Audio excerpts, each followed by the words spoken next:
This is going to be an in-depth masterclass on rank advancing in your company. Not all of my stuff is, but this is a network marketing specific training, free training, and it's going to be very in-depth. I'm going to give you the 6 tenets to rank advancing quickly in your company. And these are, I guarantee you, going to challenge some of you, but it's going to give you a roadmap of rank advancing. I know what it feels like to hit that very top rank. I was the #1 income earner of a network marketing company before I was ever a coach or a trainer. And so I know what it feels like. And I want you to feel that. It's awesome. Rank advancing it's the best. I mean, it really is. You get recognized, you get awards, you get certificates or trophies. You know, it's cool, man. It's cool getting a trophy on stage. It's awesome. It for sure works with high ticket. I mean, at this point, I'm training more high ticket than any other type of company. I'm doing so many containers for high ticket people. And so it absolutely, without a question, without a shadow of a doubt, works for high ticket for sure. I've been doing so much for high ticket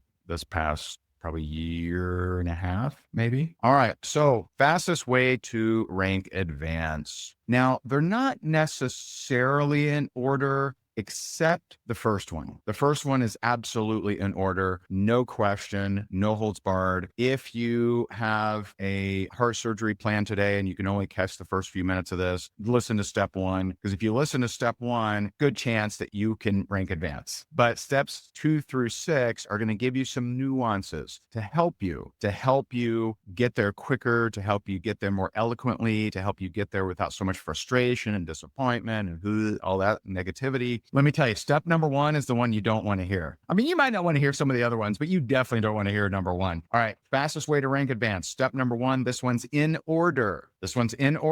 Okay. Say less to more people. Say less to more people. Some might say that as SMP. Show more people, show more people, show more people, show more people. What's the answer to my problem? Show more people. You got to be showing more people. And here's how lunatic I am about this. Okay. When I was going for a new rank or I was going for an incentive trip, do you know what my assumption was? My assumption is I had to do every single sale. So if you need 1,000 people to hit that next rank, I'm like, all right, okay, right? I don't know why I'm putting on gloves. I guess I'd roll up my sleeves, right? That's probably more appropriate. Why am I putting on gloves? I don't know. I'm going to assume, okay, Ray, you got to recruit 1,000 people. That was my assumption. Now, here's what's cool about that assumption. If instead of wishing upon a star or throwing coins in a fountain or some nonsense, if you plan on you having to do every unit of work, guess what? You'll be pleasantly surprised. But if you come up with some kind of malarkey of, okay, if I get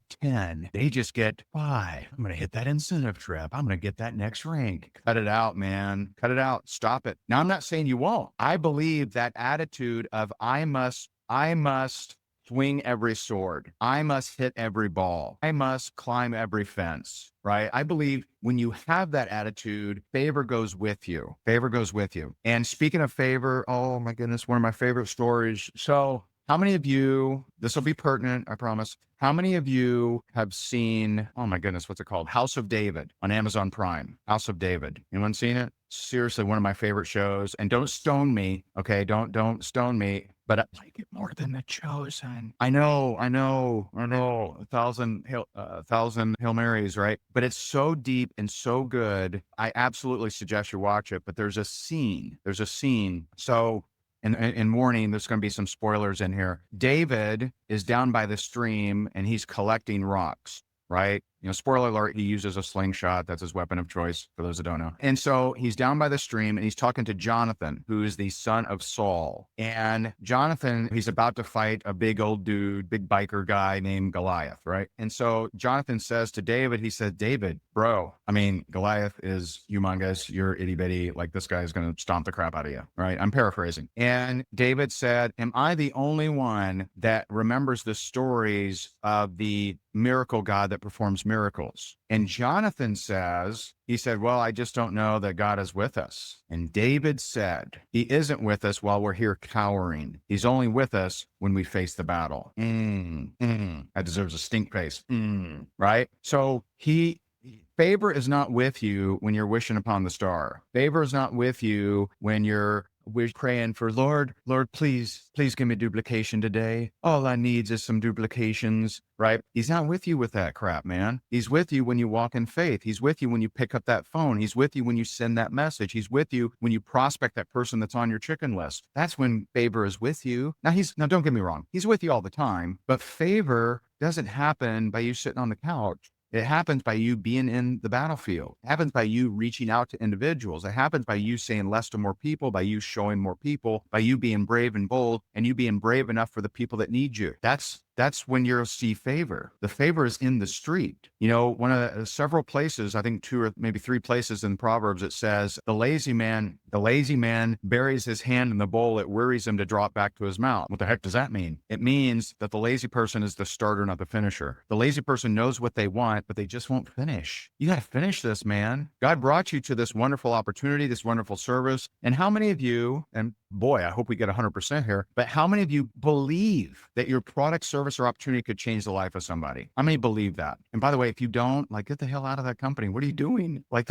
you could sell anything nowadays, right? Like, go find something that's life-changing. Like, you need to believe. So if you believe, it's your ethical duty to tell people about it. Now, if you believe in your product, service, or opportunity and you're not prospecting, I'm going to hit you with the hard truth that you don't want to hear. You want to hear it? No. The answer is no. You do not. You do not want to hear this. I know if you have a product or a service or an opportunity that you believe in and you're not prospecting, you're not telling people about it, it means you care more about how you look to others than possibly helping them. How are you going to argue that? There's no argument. That is fact. Let me tell you, there were plenty of people that told me I was an idiot. There were plenty of people. I had people ask me, well, how long are you going to be with this thing? I'm like, well, you're supposed to say that behind my face, but we'll see. We'll see. And I went on to become the number 1 earner. And then later, those people would ask me, hey, you hiring? I'm like, no. And so if you have something you believe in and you're not telling people about it, you're not prospecting, it's a very simple formula. You care more about how you look and the fear of looking stupid than possibly helping families. So I want to help you redefine imposter syndrome. Imposter syndrome is not what you think it is. See, some people say, well, I'm not successful yet, so I probably shouldn't do videos and I probably can't post about things because I'm not successful yet. Well, how the hell do you think you become successful? You become successful by walking in a manner of someone who's successful. That's how this works. And so that's not imposter syndrome. You know what imposter syndrome is? Imposter syndrome is saying you want to change the world, but you're not willing to get uncomfortable. That's an imposter. You tell me you want to change the world, but you're not prospecting people. That's an imposter. Just be honest. Say, hey, I would love to change the world. That'd be like totes cool and stuff. That would be totally like no cap, but I just don't want to be uncomfortable. Okay, that's fact. Okay, got it. It'd be totes cool to change the world, but only if I don't look stupid, right? Sorry, someone got to tell you this. Someone got to wake you up, man. None of you wanted to hear this. And so now if you look at your next rank and that next rank requires a team of 50 and you say, all right, let me roll up my sleeves or put on my bandana or put on my Beats by Dre or whatever your nose thing, right? My Hermosi nose thing. And so if you see a rank needs 50 people and you got zeros peoples, okay, then just assume, okay, I got to go get 50 people. Got it. Don't say I got to get 10, they get 5. Don't say I got to get 25, they get 2. Don't say I got to get 40, they get 1 or whatever the math is, right? No, you got to get 50. And when you walk in that manner, when you don't, like Jim Rohn so amazingly said, he said, don't wish for things to be easier, wish for you to be better. So when you walk in that way, guess what? It's actually not going to be true, but I don't want to tell you that because then you'll rely on it. Plan on you doing every unit of work. You bring in every new ounce of blood into the organization. You plan that, guess what? You'll never be disappointed. You won't be disappointed, right? You may be surprised because, oh my goodness, Betty Lou, she might get 2 people. That's 2 people I don't need to get. That's amazing. But if you planned on you having to get every single one, good company. I like it. Okay. Now, some of you, I'm sure, are like, okay, I'm realizing I'm just not, many people realized during my 4-day sales challenge that they just weren't having enough conversations. They were dropping the ball on follow-up. They were just studying stuff all day instead of actually having conversations. And so they got into action and all of a sudden their inbox is blown up to smithereens. They're like, oh my God, this is what this looks like. And we didn't do any ads. We didn't do any spend. We didn't whatever, right? And so some of you realize that, but some of you who were not in my sales challenge, challenge because it costs something, right? Some of you that weren't in the sales challenge, you still don't know how to reach out to people. You don't know how to reach out to people that are skeptical of you. You don't know how to reach out to friends and family. You don't know how to reach out to cold market. You don't know how to reach out to when you do follow up. So just so you're aware, several times a week in my membership group called Rank Makers, I give you these action steps and scripts on exactly what to do. For less than $1 a day, you can know exactly what to do 5 days a week. I don't do Saturday trainings, but 5 days a week, I give you an action step that will help you grow your business. Okay. That's number one. Number one, say less to more people. Assume you got to do all the work. Number two, now this is for retention. Okay. I talk a lot about this for those that want to dive deep and have a $10 budget. My leadership book talks a lot about this. It's about 100 pages, very easy read. It's on Amazon, the leadership book. This is for retention because I would prefer that you don't have to have this keep replacing people that keep quitting. Okay. And so what's the key to that? The key is not what you're being told. All right. The key is to not have a high pressure culture. You think that it's your job to get your desire into the heads of everyone in your organization. And that's just not possible. And by the way, you're not a sales manager. You're not a sales manager. You're a team leader. You're growing a team. And this team, by the way, is a volunteer army. You're not paying them a salary and they're not costing you. So if you had 650,000 people in a warehouse, you had to pay the expense of that warehouse, then you better get everyone performing because you only have so many phones, so many desks. Well, guess what? You have an unlimited warehouse. You can have 1 million people in your organization with no overhead. Stop pretending like every person in your organization is costing you something. Now, are there people that struggle with boundaries? Definitely. You can learn that. I talk about that in the leadership book. You don't want to have a high pressure culture. I want you to think like a campfire. The longer you keep people around the campfire, the more likely they'll catch a spark. How does that work? You need to appreciate and be grateful for every person in your organization, regardless of their level of desire or level of result. Now, I don't know about you, but I've never met anyone that got a divorce because they were overappreciated. Never seen it. Just had to get out of there. He was so grateful for me. It was so annoying. He kept writing me notes and stuff. Gross. Never seen it. Someone says, I just had to get out of that marriage because, he was just so grateful and stuff, right? Be grateful, be appreciative of the people in your organization. You don't own them. They're not your employees. They're not costing you an overhead. They're only adding to you.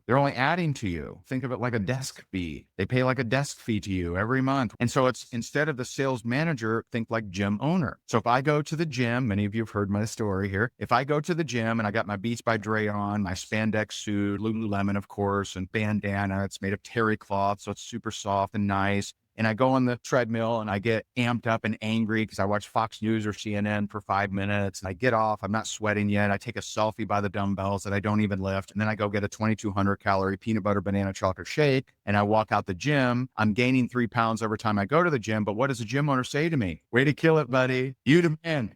See you tomorrow. Why? How dare that gym owner say that when I'm gaining 3 pounds every time I go to the gym? Why does he do that or she do that? Because they like my membership. So you need to think more like the gym owner. Now, if I go to the gym owner and I'm like, hey, I want to get swole. I want to be hand swolo. Oh, we have fun, don't we? But if I go to him and I say, I want to be hand swolo, bro, he says, all right, dude, we got CrossFit, but you need more tats. You got to grow some more facial hair. We got spin class. Your leggings need to be tighter. We got racquetball, right? He's going to point, guide, and direct me on how to meet my level of desire. That's how you should be too. You shouldn't assume the level of desire and you shouldn't press the level of desire. You should understand what's their level of desire. And the people that aren't working it the way you wish they were, right? Are you doing the work? Do the work you wish your team was doing. That's what you should be doing and watch how things change. It's incredible. That's number 2. Number 3, this will be controversial, but I'm trying to help you, man. I'm trying to help you. I just had this conversation with someone last night. You ready for this? You ready?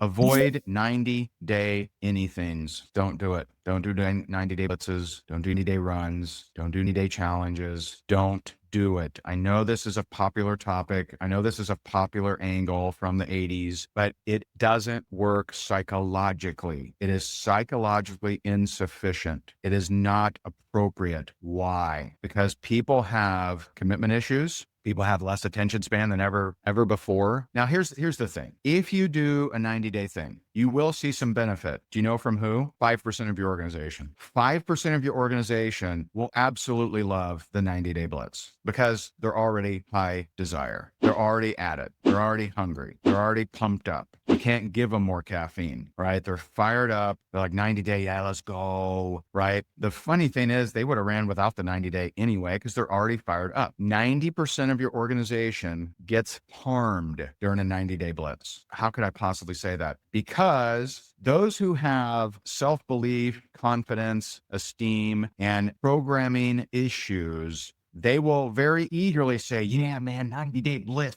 Woo, I'm going to do it, man. They're going to get tattooed 90-day on their arm. They'll get it in Old English across their back, right? They'll get a bumper sticker. I'm 90 days. And you know when they'll quit? Day 4. Day 4 through 14, you'll have 80% of the team feel discouraged. So why the hell are you doing this? Why are you chasing people away? You don't need to run that for your 5%ers. You could literally run anything and they'll do it, right? We tend to do so much for 5% of the team, but they would run anyway. What you actually should be thinking is, how do I get a lot of people doing a little? I'm telling you, the percentage of people that finish a 90-day and actually feel good is less than 10%. I guarantee you. This is a guarantee. I would rather see you do 7-day contests in that same 90-day span. I'd rather see you do 45 one-day contests. I'd rather see you do literally anything than a 90-day challenge and a 90-day contest. Now, the only location that's fit for 90-day is yourself. If you want to do a 90-day yourself, okay, because you're wired for sound, you're fired up, you're consistent, right?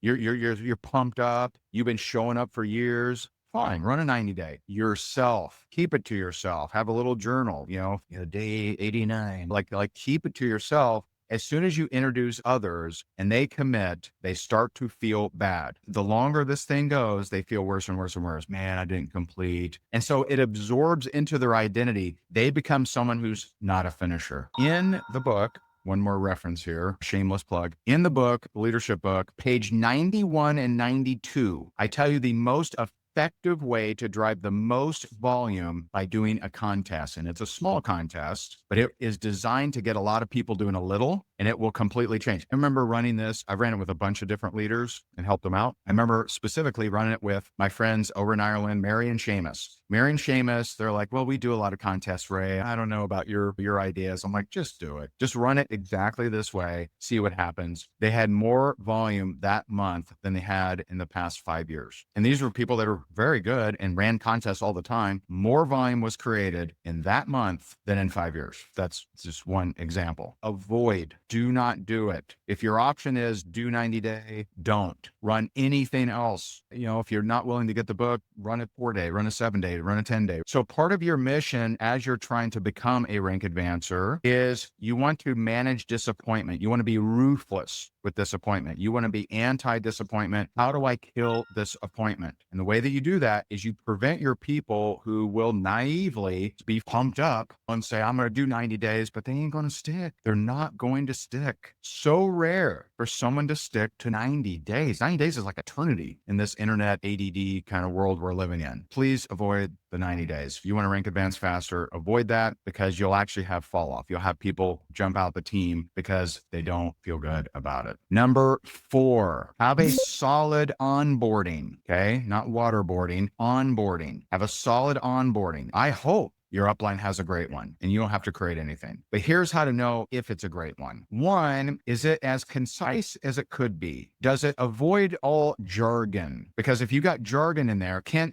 the person who's brand new read it? Because you should have it in text, not just video. Some people prefer to read. So if you do a video onboarding, which is most popular, have it transcribed, have a PDF below the video so they can download it. And for those that like to read, let them read it. Okay. And so the onboarding, is it concise? Does it avoid company jargon? Does it tell them only the things they need to know as a new person? Or are there 52 links in there with 45 different product descriptions, 15 DMOs, 32 bios about the doctors that created the jojoba oil or whatever? Too much. So if it's too grand, if it's too much, If it's a whole bunch of links and a whole bunch of data and a whole bunch of information, you're ruling out 75% of the personalities. The red, green, and yellow, they ain't going to go through it. Your greens will love it. They're like, ooh, I'm going to take the next few months watching and going through everything. You don't want that. Keep it simple. I've seen this work over and over and over. One of our former clients, Brianna Michelle, she's at the top of her game in her company. Her and a couple, I think it was 2, maybe 3 leaders hired me to go line by line in their onboarding. And I changed, take that out,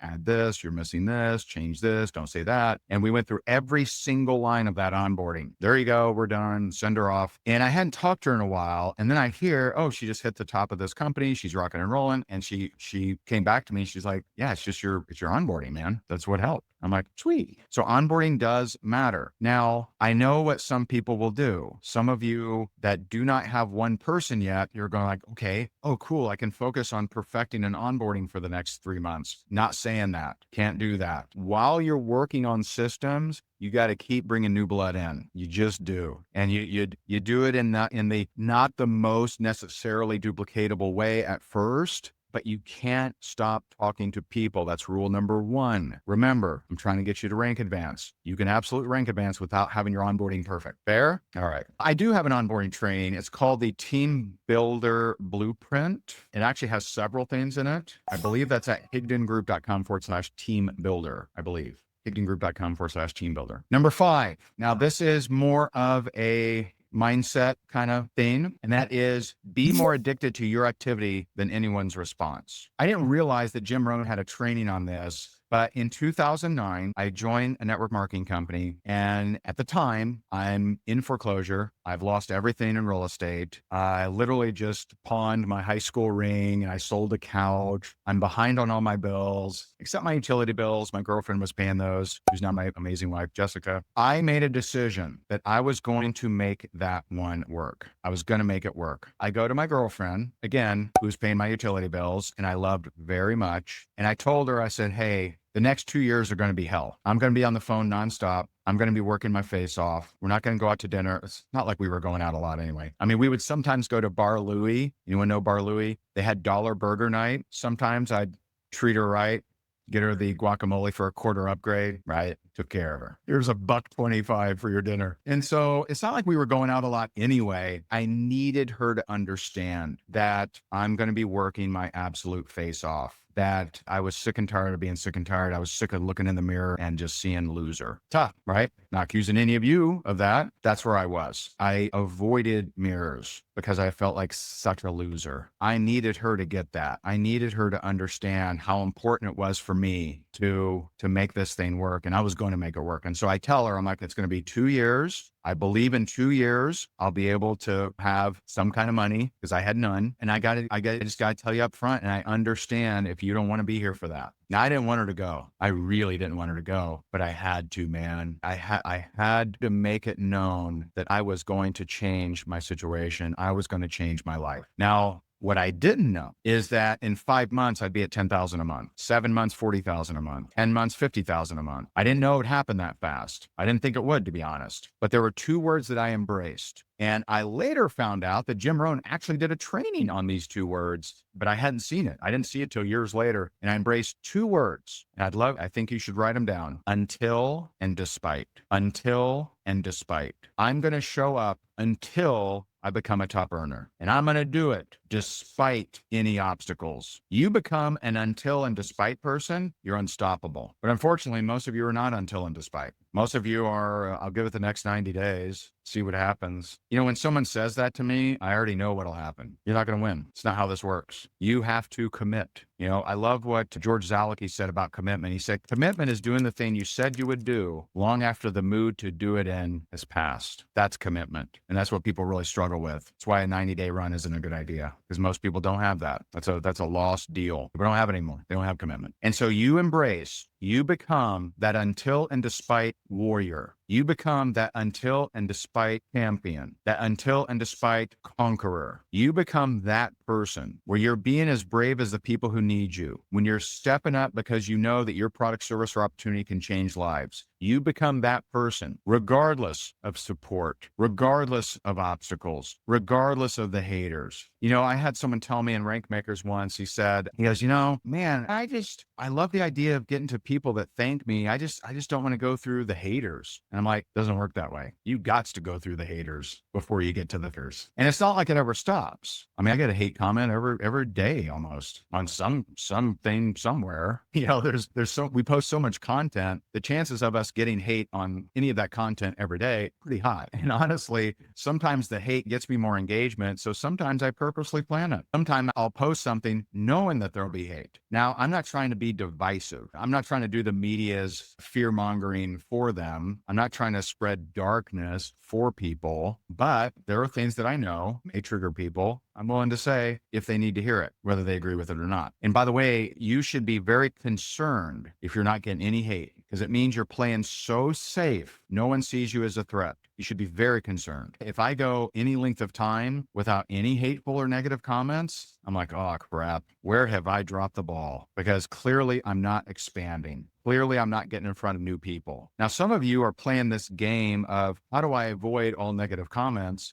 And the only way to do that is to fly so under the radar that no one notices, to be so insignificant and small that you don't challenge anyone. That's not why you're here. That's not why there's blood pumping through your veins. You're here to be the light of the world, the city on the hill that can't be hidden. You're here to be excellent. You're here to be a beacon of hope for people. And so you got to be it. But to do that, it takes bravery. It takes courage. I hope you do it. So become an until and despite person. Number 6. This will definitely challenge people. And quite frankly, it sounds very self-interested, but let me explain. I would encourage you, because I wasn't. When I was the number one income earner, I would bring different trainers in. I'm going to encourage you to not be the sole trainer for your team, to not be the head honcho. Now, obviously, I'm not the only guy in town, right? There's other trainers. If you resonate with one of them, then rock and roll, man. Share their stuff, get their books, do their whatevers. But when you're the sole trainer of the team and all the pressure is on you, and what actually happens a lot of times is sabotage. Most people don't want to be a trainer. Now, some people do, and they're the ones that grab the mic the quickest. They want that stage time, right? Most people don't actually want to be a trainer. And if you, as the leader, are constantly training, you'll actually have some people say, well, I don't want to hit their rank because I don't want to train all the time. Now, obviously, you got to have discernment. You got to be careful, right? There are trainers out there that do crazy things. And so pray about it, trust your gut, whatever. I know one thing I was very honored to get. I remember an amazing leader, one of the biggest leaders in the space she told me, she goes, Ray, I have over 1,000 of my team in your Rank Makers group. And that was Angel Fletcher. Brilliant. Literally one of the smartest women that I've ever met. And I said, oh, wow, that's cool. Like, man, I appreciate that. And I'm honored. And she said, well, why wouldn't I let you do the heavy lifting? I'm like, fair enough. We launched back in 2017. We launched a group called Rank Makers. And quite frankly, it's because I missed being in the field. I missed being intimately involved in people rank advancing and that kind of stuff.